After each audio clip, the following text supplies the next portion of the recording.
We are Ole Miss Rebels. As Mississippi's flagship university, we dig deeper, see farther, work harder. We pioneered human organ transplants. We helped prove Einstein's theory of gravitational waves. We are conducting life-changing research that solves the problems of today. We are Ole Miss, transforming lives and the world. Welcome to the POMcast with Stephen Willis. Now we're going to do things a little different. We are going to provide an honest look at Ole Miss athletics for the fan, by the fan, and of the fan. That is what we do. Hell be to me. I'm just kidding. Tune in for some Ole Miss sports news. We're going to give it to you straight. Yeah, right now. The POMcast starts now. It happens now. Holy cow. Listen to me. It's starting. Well, it's going to start right about now. Good morning, good morning, good morning. Welcome to the POMcast. I am your host on this magical mystery tour we call Ole Miss Sports, Stephen Willis. From the palatial Central Florida studios, I'm happy for you to join me at the moment, and we have a lot to get to today. The numbers are in for May. We have won the market of Ole Miss coverage out there. Most viewership. That is fantastic. Thank you. And also, I'm excited to say we had 100% growth in both the podcast and the viewership. It's starting to get very high numbers on the count, and if it continues and we do it again, all of a sudden we are in major streaming territory. So thank you very much for that. You just humble the heck out of me, and I just wanted to say thank you for that. Today on the podcast, we're going to talk a little bit about the regional. We're going to hear from the team and what they have planned and what they're thinking about going into the regional. I'm going to give you my thoughts on the regional. If you want an in-depth breakdown, I have a nice little selection show reaction and regional preview that's there. We pinned it on the YouTube page as well. So thank you very much. Also, several subscribers on YouTube yesterday. Thank you very much. And I mean, it's just fantastic. The rate we're growing and the momentum we have is just fantastic. And what you need to know is if I'm doing my job correctly, others are going to raise your game and provide additional coverage. And that is starting to happen as well. And it's a completely reactionary thing to what I am doing. So that's going to help everybody. A rising tide lifts all ships. So if they're doing a little bit better, good for them. But we're going to keep doing what we're doing. This morning we had a little technological snafu and was unable to get Liberty. So we're put that on the back burner. We still have the Mazodcast to talk to today. Cole Kublik talking to today. And this week we're talking Tennessee, and we're still trying to set up a time for Josh Booty to talk LSU. So that's coming in the near future. We do not want to inundate you with baseball with the regional. I know that's fun to say whenever that's happening, but we don't want to inundate you with baseball. So we have some football in the second segment where we're going to talk about pass catchers and something we need to look forward to, and potentially two starters are late enrollees that we haven't even seen yet. So I'm curious about that, and I'm ready to see that. And today is the end of the dead period. You can recruit. We're working with Leanne Herring to do a recruiting show on this page as well. That's going to come once we have more information and everything starts going pretty much after everything flushes out after this initial surge. So stay tuned to us about that. Now, before I get started anymore, I want to tell you about the Vault Society. That's a big push for the Ole Miss Athletic Foundation.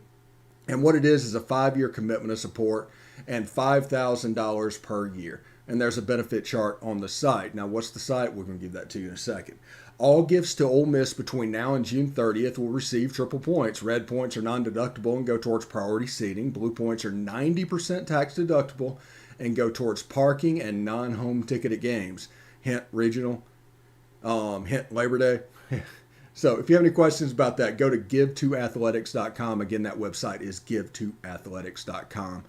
As always, you can catch us on Twitter at the Stephen Willis or at the Rebel Walk. Catch us on Facebook at facebook.com/POMcast or the Rebel Walk. We have a Discord called Positively Ole Miss if you want to have a chat. Sometimes we open up the chat room on here, and you can just go and it displays on the screen.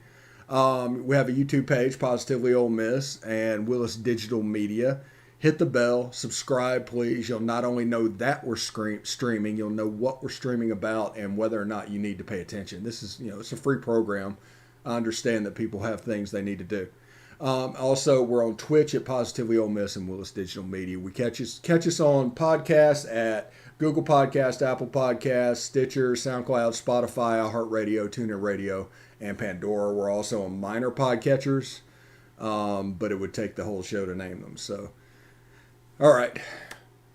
So, Ole Miss, their regional foes have been announced. Ole Miss, Southern Miss, Florida State, and Southeast Missouri are in the Oxford Regional this year. You can see the profiles over there. We also used them for our regional preview show that we just did. You can catch that down there. And there's going to be plenty of information. And if you have any questions, where we're located just pops in. So there's many different opportunities for you to see the selection show preview. So I've been sitting here thinking back and forth, and I've been on team start Doug Nikhazy game one regardless, and I am more ironclad set start Doug Nikhazy regardless because of this, and only because of this. Not doing it sends a message that you need him to beat a team that is a 2 seed or a 3 seed. It sends a terrible message. When all year, you've been doing it a certain way, now all of a sudden it's going to change. The Friday night guy is going to be Derek Diamond or something. Now, the 2-3 game is situated in such a way to where their aces have to be thrown. So you're dealing with their number 2. So your number 2 against their number 2, you should win that every time. You have better pitching. Now, we're not talking about hindsight, something got away, a bad performance, but if you look at it on paper, you have the advantage. So why make a, for lack of a better word, fearful looking decision to pitch him in the 2 against the 2 or the 3 and not against SEMO whenever you could just throw him? And so I'm still on that train. I'm still believing that, and we talked a little bit about that in the preview show yesterday. If you want to hear more about that, you can tune in to that. It's actually pinned on my Twitter page. Just you can go in there and click that and watch it if you want to real quick. But that's my thought on that. But we heard from Mike Bianco, Tim Olko, and Doug Nikhazy yesterday, and they kind of echoed what I'm saying. There's an excitement about this team. They're not really concerned about the draw. Everybody's worried about a tough draw. No, it's a 2, a 3, and a 4. You're better than all 4 of the teams. Are they good 2s, 3s, and 4s? Yeah, probably. But it's not like they're going to do 4 1s in this regional. It's going to be tough teams no matter who you play. It's going to be talent teams no matter who you play. The Starkville Regional could end up being the toughest regional out of all of them. People just do not know at this point. So go out there, play the game, play hard, play well. You got to play well to win no matter who's coming to Oxford, and see where the chips fall. All right, we're going to do the press conference highlights and hear what they have to say, and then we'll talk a little bit more after that. Well, one, just proud of our guys, to host. I read Sim's, tweet the other day, for the 10th time in, I think, 16 years. So quite an accomplishment for our guys. And as far as the field, we're still learning. Southeast Missouri, obviously, very good 4 seed, conference pitcher of the year, conference champion. Team that's played Arkansas and others, and had a terrific year. Obviously, Southern Miss, because we didn't play Southern this year, we don't know as much about them. But reading over the course of the year, they've pitched it great. Florida State the same, and might have the Golden Spikes Award winner on their team as well. So just a really, really good field, really competitive. And I think the thing that stands out is all three teams really, really pitch it. Oh, everybody's fired up. Everybody's super excited, especially all the young guys and people who haven't been able to experience, a regional here at Swayze. Because us older guys know that it gets pretty fun. It's pretty crazy. A lot of people, great environment, and we're all pretty fired up for it. Excited. It's postseason baseball. And we got a couple of good teams coming in, and that's how it's always going to be. It's never going to be easy when you're trying to get to Omaha. So we're ready for those teams to come in, and some good competition. But we're a really good team as well. So we're ready to get after it. Yeah, we just like you. We heard less than an hour ago, and so I think it wouldn't be smart to rush to figure that out quite yet. With Derek and Drew and Doug throwing so early in the week, and all of them, regardless of what day they throw, would have plenty of rest. I don't think it's critical. We'll decide, this evening at some point because, the guy that throws Friday is going to throw a bullpen tomorrow. Oh, well, it was just really exciting. For me, I think a lot of those teams that are coming in, they're really good talent. And I love like competition and like these good teams rolling in. I never want it to be easy. We just want to like play good teams. So I'm excited. And I think the overall vibe was really good when we got a bunch of good teams coming in. The body feels really good. The short rest for me really ended up being one of those sort of outings for me that I felt a little bit crisper because it was less time in between outings. So I felt really crisp and sharp when I was on the mound. And when you feel like that, then you really can't even really think that much about your body. But now with more time to look after it, like I feel great, and now I'm excited that I have this long period of time before the next outing. So a lot of good recovery time for the body heading into postseason. I don't think so. I think they're anxious to see, who they play, like everyone. But, I didn't feel that in the room. I think, they're excited. And one of the things that, this team, this group, because every team's different, as you know, Parrish, but this team's, has this unique feel about it, vibe about it, where there's a subtle confidence in them. They just love to play. And, so I don't think was a lot of drama to it. If that's what we're alluding to or trying to get to, I think they were anxious to see who the opponent was. But then after that, I actually had to tell them to stop talking. They're talking throughout the thing, and I'm trying to listen to the comments and the brackets, and but good for them. They're worried about what's in their dugouts, which is a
and do what needs to be done, play well, go out there and win the series. I mean, you just faced Arkansas and Vanderbilt in like the last 3 games.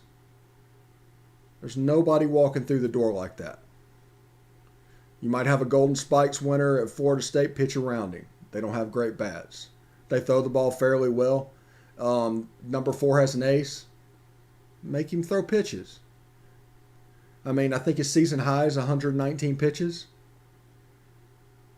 Make him work. It's nothing this offense can't handle. So everybody, I guess, wanted it to be easy and a sure thing, but it was never going to be a sure thing. All the teams in this tournament are good. They wouldn't be in the tournament if they weren't. But teams in the top 8 of the SEC tournament were better. I see no reason why Ole Miss still is not the clear and above favorite for Tucson. I'll have to put together my thoughts about the Tucson Super Regional if it happens. Now, I'm not saying Ole Miss can't lose the regional. I mean, we've all seen situations where bad things happen, people don't perform. But also, I think, Doug Nikhazy is a tone setter. And everybody's worried, but there's this narrative there's not enough pitching. Well, you saw in the SEC tournament that there's enough pitching to get through.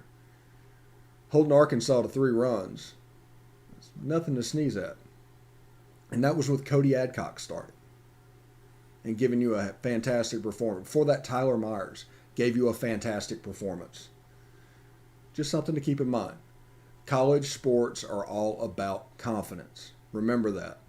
Go into the series with confidence with the players and help lift them up. That's my advice to everybody, just my opinion. But we're going to take a short break. When we come back, we're going to talk about the pass catchers at Ole Miss. I'm kind of looking forward to that. And whenever we get back with the show, we're going to break it all down. So anyway, stick around. We'll be right back.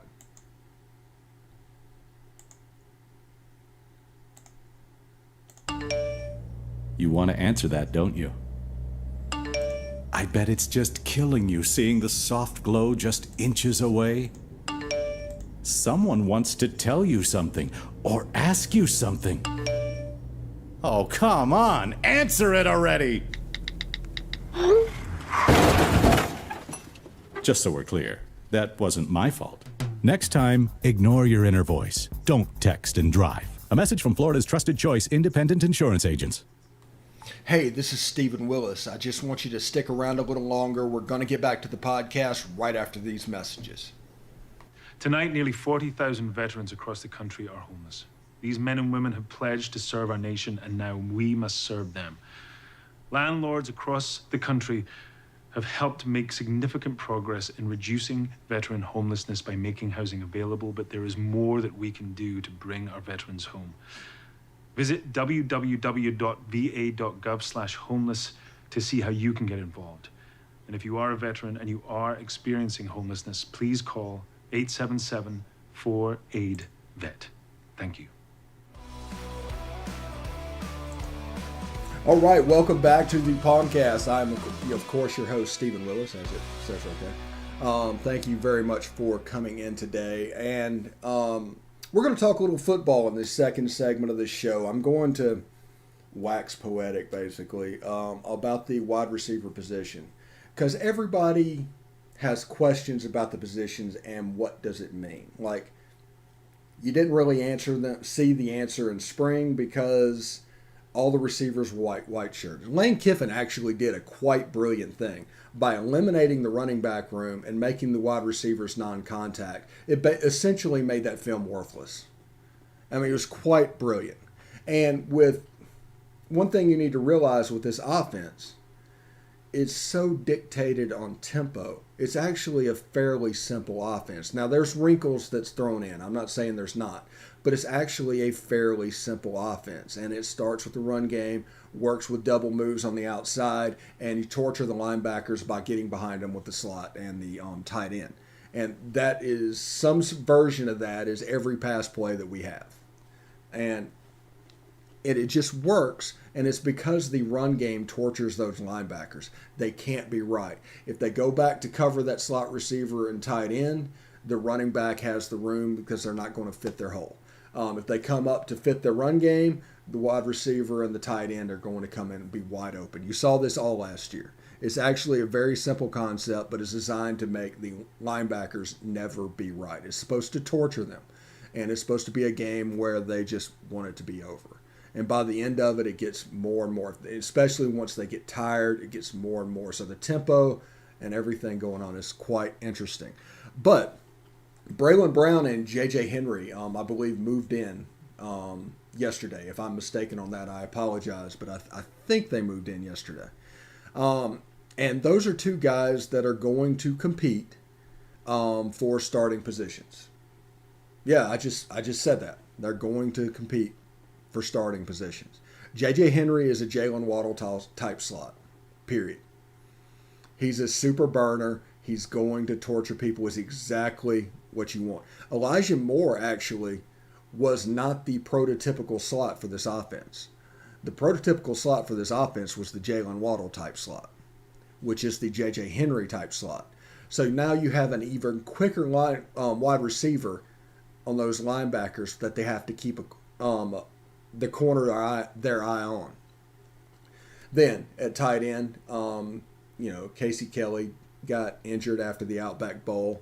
You do have Chase Rogers. You do have I can't forget it. I forgot his name, but the kid from Tennessee that's a true freshman, Hudson Wolf, got it. And I don't know if anything's going to happen. There was like 6 months of rumors that a transfer tight end was going to come in, and it's just a reminder there's not really an insider at the moment in the football program that truly knows what's going on. They're hitting it about 20%. So just take that into account. But, Ole Miss could use a transfer tight end moving forward. I think you look on the outside in, that is what you see. Now, the flip side of that is the coaches might have seen something from Hudson Wolf. It's like, he can do this. He's just like the Mackey winner that we had at FAU that's in Cleveland right now. He can do this. And if he can, they're going to let him do it because they're going to play young people. Remember, the 3 things this program is built on: competition, having fun, and pro mindset. Which means pro mindset, do your job every day. Don't have anybody have to tell you where to be or what to do. Enjoyment, have fun. Generally, just have fun on the football field. You're playing a game, act like it. And competition, no starting position is set in stone. Every day at practice is a competition. You see it with a softball game on Thursday. You see it with a relay race. Everything is built around competition. That is the hallmark of the culture of this program, and you saw how much it went up from 2019 to 2020. We need to take a step in 2021 whenever we step into the Georgia Dome against Louisville. But I digress. J.J. Henry and Braylon Brown. Braylon Brown should have been, I think he would have been a 5-star if all the camp circuits and everything didn't get shut down. If it wasn't so weird, he would have been a 5-star because the kid has extreme talent. He has probably as much talent as anybody that's come through Ole Miss since probably AJ or DK. He's like a combination of both. He's an outside receiver. He's going to be a double move guy. He could actually play inside if he had to. And, he's a heck of a player. Now, I say that, and everybody's like, well, what about Jonathan Mingo, Braylon Sanders, and Dontarie Drummond? This whole program is built around competition. They are always signing your replacement. No matter what you're doing, you need to go to work every day because they are constantly looking to replace you. That's just the way it's going to work in the system. So Braylon Brown is a fantastic outside receiver. I'm very impressed with him. I'm looking forward. And my favorite player in all the signing class is J.J. Henry. I want to see him work. I need to see how quickly they can adapt to the Ole Miss system. Now, them coming in the summer puts them a little behind the eight ball. I understand that. You look at like Mark Britt last year with no spring practice. He struggled a little bit, went over the defensive side of the ball. Now he's back on the offensive side of the ball.